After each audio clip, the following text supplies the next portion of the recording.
Muchísimas gracias, por estar aquí. Gracias por aceptar la invitación. Es muy importante para nosotros poder documentar su historia. Estoy aquí con el señor Lenin Altamirano. Ahora que se encuentra en la comunidad estadounidense, ¿nos puede contar un poquito de cuál es su conexión con el español y la comunidad latina? Sí, pues realmente, ¿verdad? El español es mi lengua nativa, o sea, estoy muy vinculado al español, ¿no? Tiene todas las raíces de mi cultura, pues, ¿verdad? Entonces, más que una conexión, creo que es un tema de raíz, ¿verdad? Que traigo ya desde nato, ¿verdad? El español es parte de nuestra identidad en Latinoamérica y lo asumo con mucho orgullo, como una identidad cultural.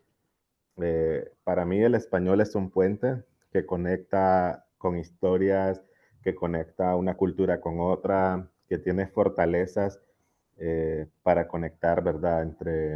Entre, digamos, un país latino y otro país, ¿no?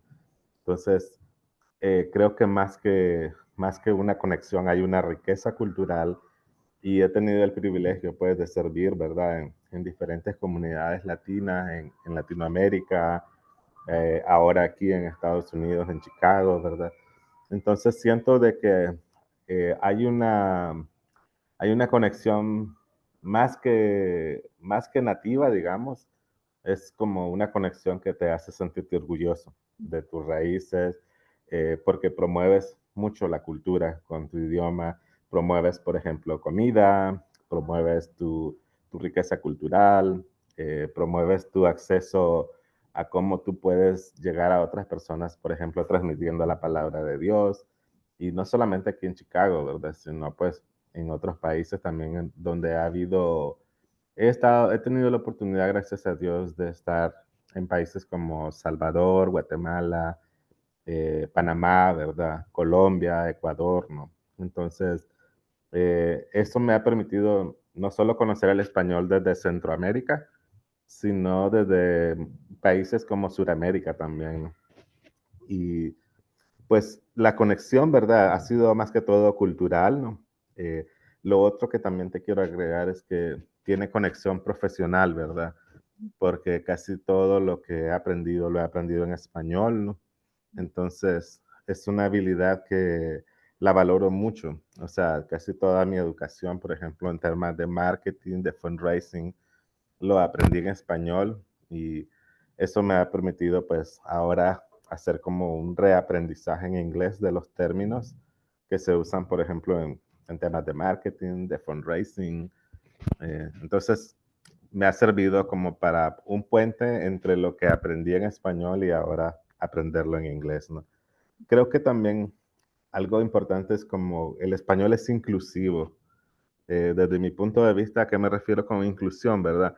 Porque permite que muchas personas, pues, puedan conectarse, no importa el país, no importa si lo hablan el español, ¿verdad? No importa, igual que el inglés también, pero siento que en el español hay eh, como una conexión más emocional, si se puede decir así, ¿no? Exacto. Sí, porque como Sí, usted lo menciona, nuestras raíces, entonces como que tenemos esa conexión los latinos, sí. incluso las personas que no son latinas, pero Ujú, hablan el español, aún así podemos hacer conexión con ellos. sí.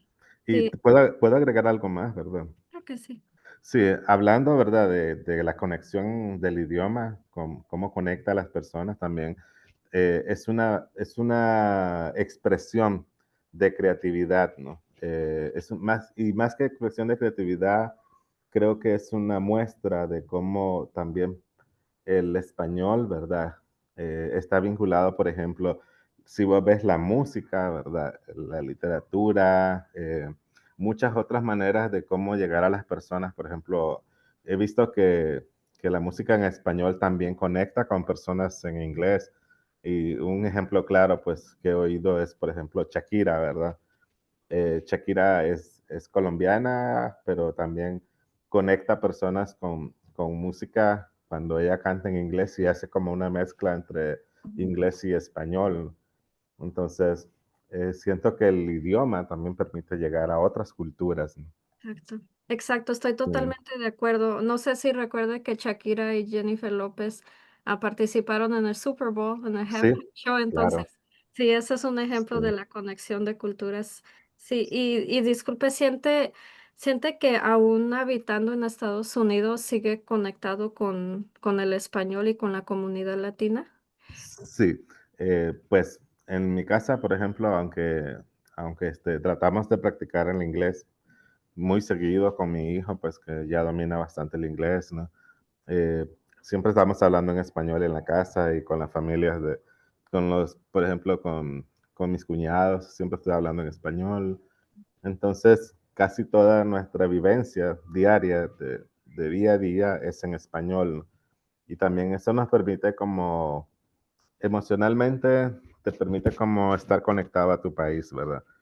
Eh, yo pues lo siento así, que el duelo que me causa estar en un país que no es el mío, que es ajeno a mi persona, siento que lo compenso un poco con el idioma en español, porque nos expresamos en español, digamos, expresamos nuestras tristezas en español o nuestras frustraciones en español, pero más que todo también la parte espiritual, creo que oramos en español, o sea, entonces eso nos permite como llevar más, hacer que el duelo sea menos doloroso de lo que es, porque Sí. también salir de tu país y ir a otro es como un duelo, o sea, algo dejas fuera o algo pierdes como es tu lugar, tu tierra natal, y mientras estás en un lugar que no es tu lugar, ¿no?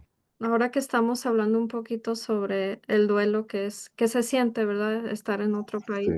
¿Nos puede compartir algunas de las razones que lo llevaron a tomar la decisión de emigrar a los Estados Unidos? ujú, claro que sí.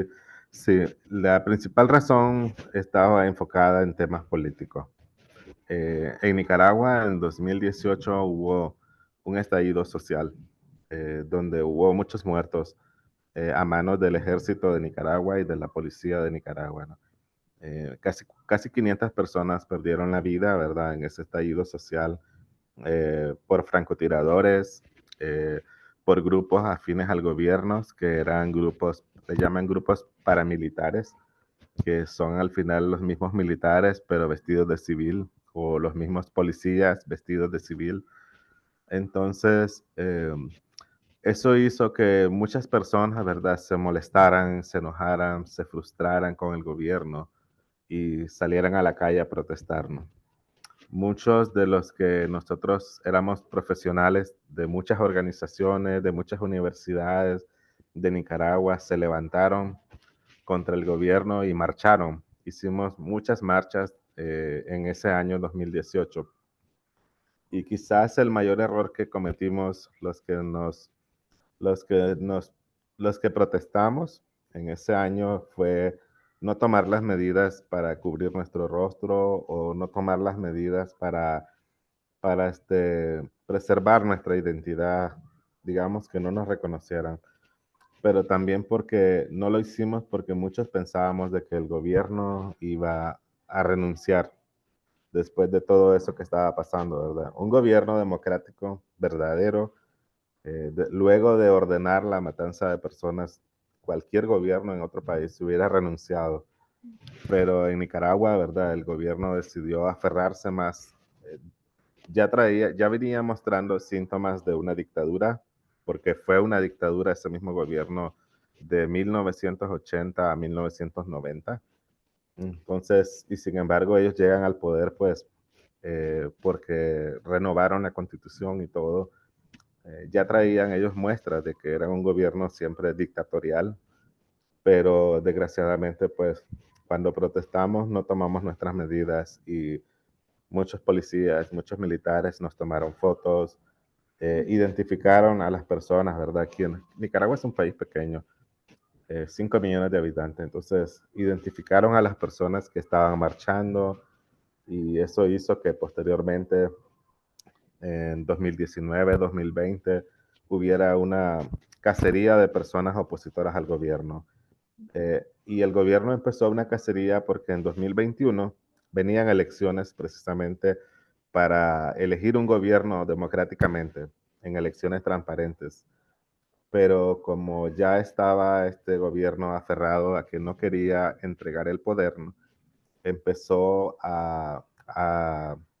a castigar con cárcel a muchas personas que ellos sabían que eran opositores al gobierno. Y en mi caso, ¿verdad? Especialmente siendo comunicador, yo aparecía mucho en televisión, aparecía mucho en radio, daban mi nombre, sabían dónde vivía, porque una vez pues saliendo de mi trabajo me siguieron hasta mi casa y ellos sabían entonces dónde yo vivía y eso lo informaron a la policía y la policía tenía datos míos ya de dónde podían encontrarme. Sabían la dirección de mi trabajo, sabían la dirección de mi casa, entonces eso hizo, ¿verdad?, de que empezaran como un hostigamiento, como un asedio a mi persona y no solo a mí, pues en ese año se dieron asedios o persecución a muchas personas. Eso hizo pues que yo me viniera porque ya estaban enviándome fotos de mi familia, de mi hijo, me enviaban fotos a mí en mi trabajo, estando entrando o saliendo de mi trabajo y eso me hizo preocuparme mucho porque si ellos sabían de que yo entraba a tal hora y que salía a tal hora, pues ponía en riesgo mi vida yo de que en algún momento me encarcelaran o me desaparecieran. Y no es tanto el temor a la cárcel, ¿verdad? Porque la cárcel, pues, si tú estás con una convicción, la puedes resistir. Pero en Nicaragua, a toda persona opositora al gobierno que lo encarcelan, lo torturan. Mm, Entonces, le quitan las uñas, le ponen electricidad en las manos, en los pies, en el cuerpo. eh, te- lo ponen a uno en una celda donde es inhumano, o sea, no es humano realmente cómo te tratan en las celdas de Nicaragua. Hay ratones, hay ratas, hay escorpiones y muchas otras cosas que me han comentado amigos que sí estuvieron en la cárcel, mm, que estuvieron en la cárcel y que ahora están liberados gracias a una gestión del Departamento de Estado de Estados Unidos, ¿no? Entonces, sí es una cárcel muy, muy dura para alguien que es opositor al gobierno. ujú, Y creo que nadie en este momento ahora quiere asumir ese riesgo de estar en una cárcel pasando todas estas situaciones.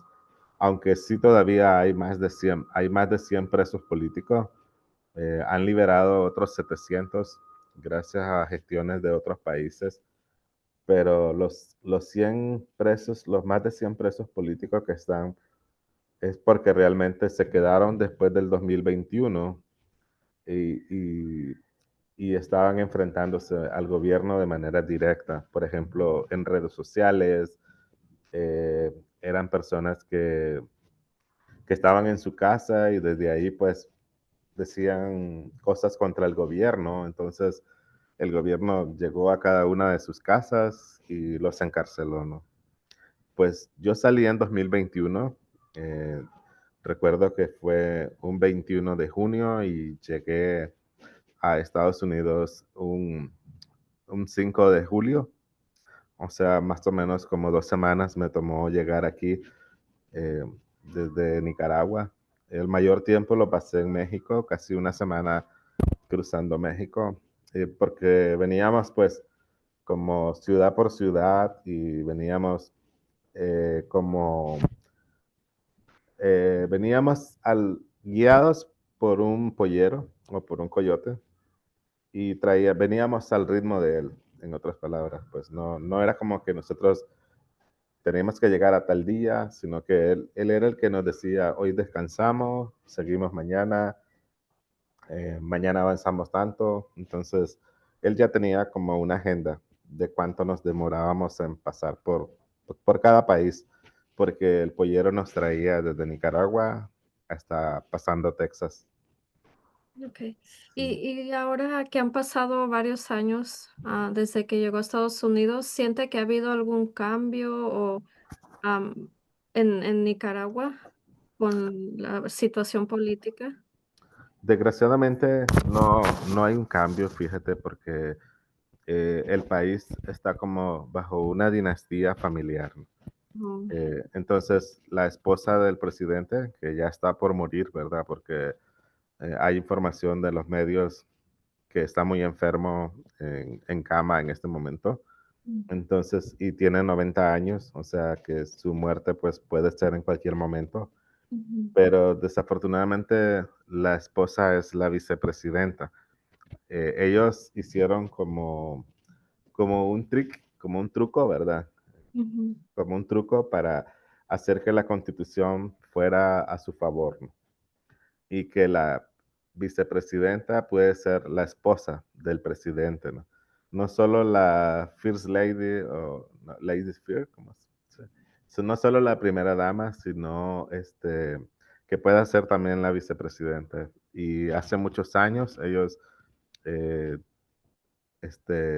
hicieron como un truco en la constitución política para ujú, cambiar eso. Entonces, si él fallece, ahora queda de presidenta la esposa de Daniel Ortega. Y si ella fallece, sus hijos están también están en el poder, en el gobierno, y cualquiera de ellos puede ser elegible a tomar el poder, ¿no? Y no les importa si lo eligen el pueblo, porque la ujú. votación en Nicaragua es como Venezuela, solo hacen como el show de que son elecciones, pero al final ellos ya saben de que todos los dados están cargados a su favor, ¿no? Okay, okay, sí. Sí, Siento muchísimo las experiencias que vivió y muchas gracias por compartirlo. Sé que no siempre es fácil volver a contarlo. sí, Y ahora que se encuentra aquí en Estados Unidos, como la mayoría de los inmigrantes enfrentan desafíos sí. porque tienen que establecerse, hay barreras lingüísticas, a lo mejor hay discriminación, simplemente adaptarse. ¿Nos puede contar un poquito de algunos de los desafíos que ha tenido que enfrentar? Sí, bueno, el mayor desafío al inicio para mí fue la barrera del lenguaje, ¿verdad? La barrera del idioma. Creo que todo migrante que viene aquí es como lo primero que te golpea, ¿verdad? Sí tenía cierto conocimiento, tal vez un poquito más del básico, porque pues estuve estudiando inglés en Nicaragua. El problema es que allá se olvida rápido. Uno puede estudiar un curso de inglés, pero como no hay con quién practicarlo. Y lo otro también es que las escuelas no enseñan el inglés como una lengua paralela, o sea, como una lengua, como una segunda lengua. Entonces eso hace que la mayoría de los nicaragüenses, muy pocas personas, hablen el inglés. Entonces, en mi caso, ¿verdad? Cuando yo vine, sí empecé como a recordar mucho el inglés, lo tomé muy en serio, empezar a estudiarlo, empezar a practicarlo, cómo pedir algo en un restaurante, cómo pedir, cómo pagar en el bus, por ejemplo, ¿verdad? Cómo moverme por la ciudad, ¿no? Ujú. Entonces creo que los desafíos al inicio fueron muy grandes, pero también doy gracias que fueron un proceso de aprendizaje, ¿verdad? Para mí, ¿no? Porque el inglés también te hace, cuando empiezas a estudiar el inglés y empiezas a tener experiencia de cómo moverte en una ciudad tan grande, te hace ir teniendo aprendizajes poco a poco, ¿no? Entonces, te puedo expresar, ¿verdad? Que al inicio pues me sentía un poco inseguro. Para mí era como muy difícil expresar lo poco que sabía en el inglés. Entonces, no es igual como un nativo, pues, ¿verdad? Que se puede expresar con naturalidad como lo estoy haciendo ahorita en español, ¿no? Entonces, eso, ¿verdad? Me llevó a querer hacer un doble esfuerzo, ¿no?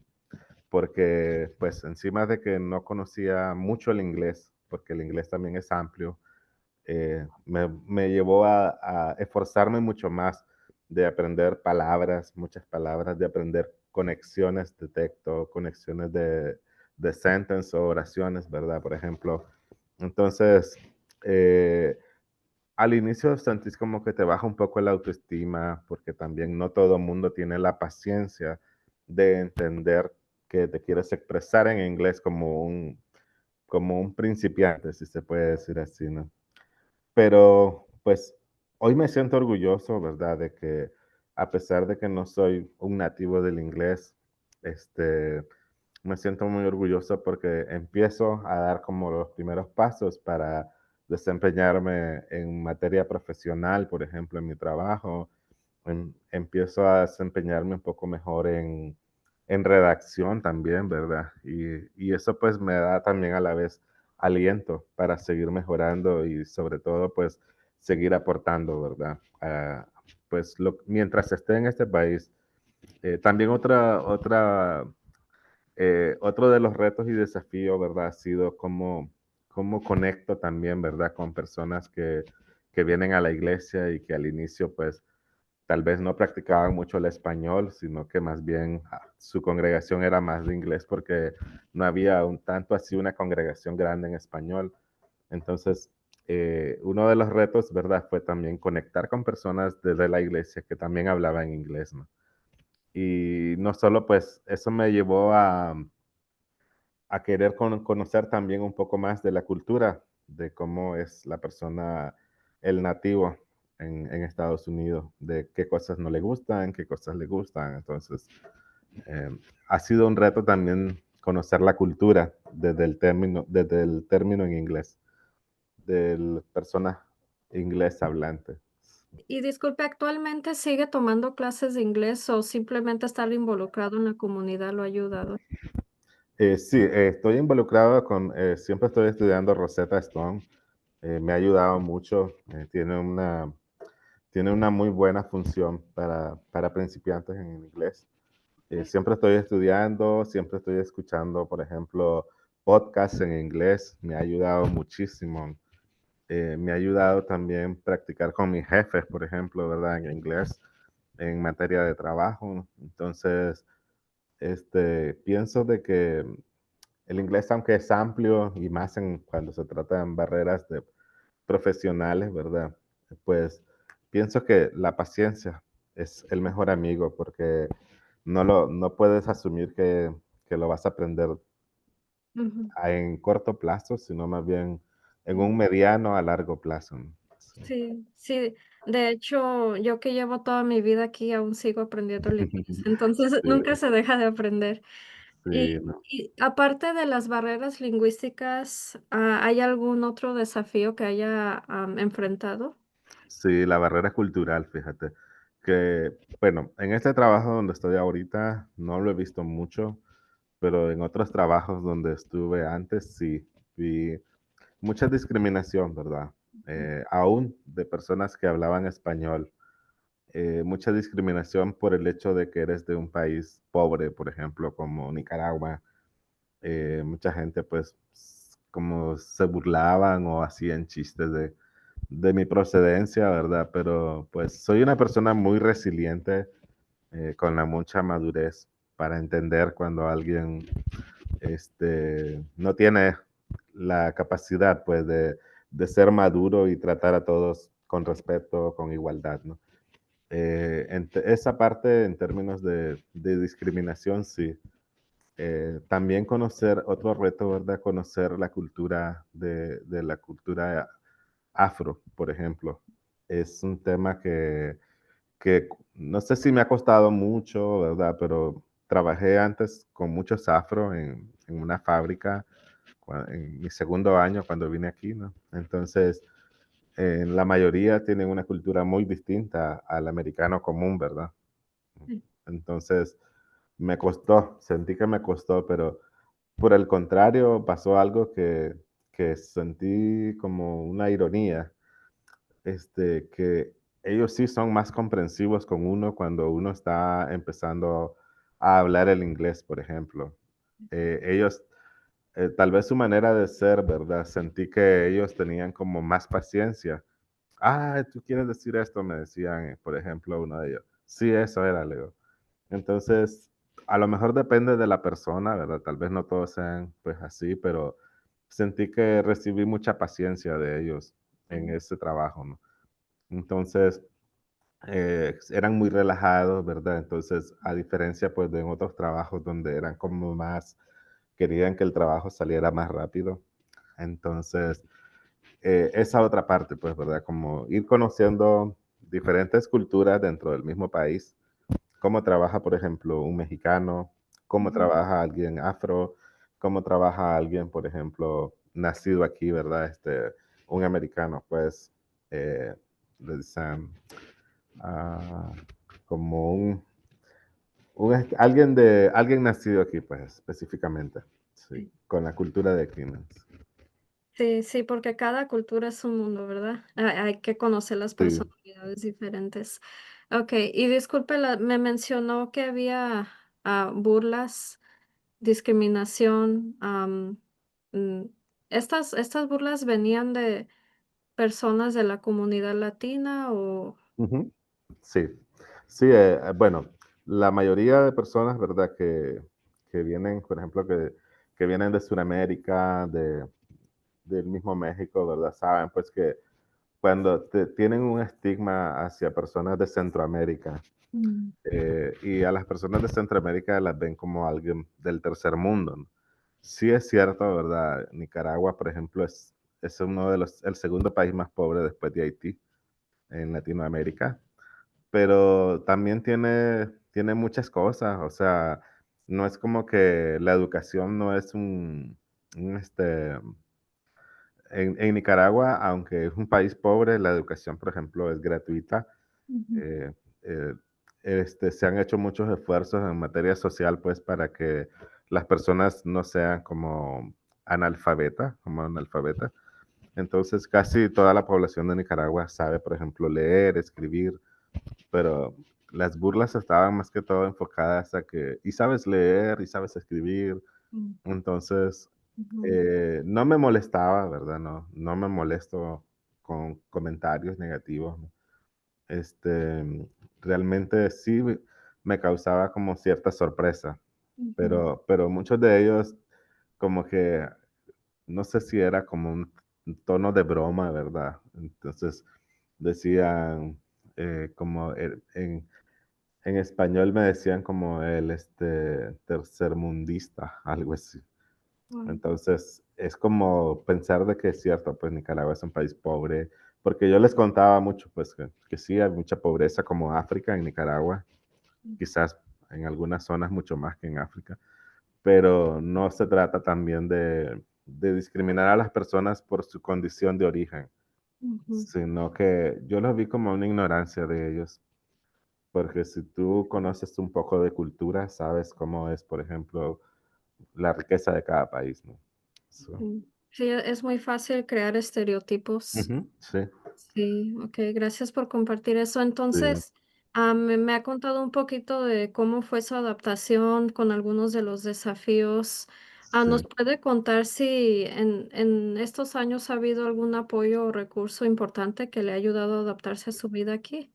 Sí, creo que la mayor riqueza y el mayor apoyo que he encontrado, ¿verdad? Ha sido en la comunidad de la iglesia, ¿no?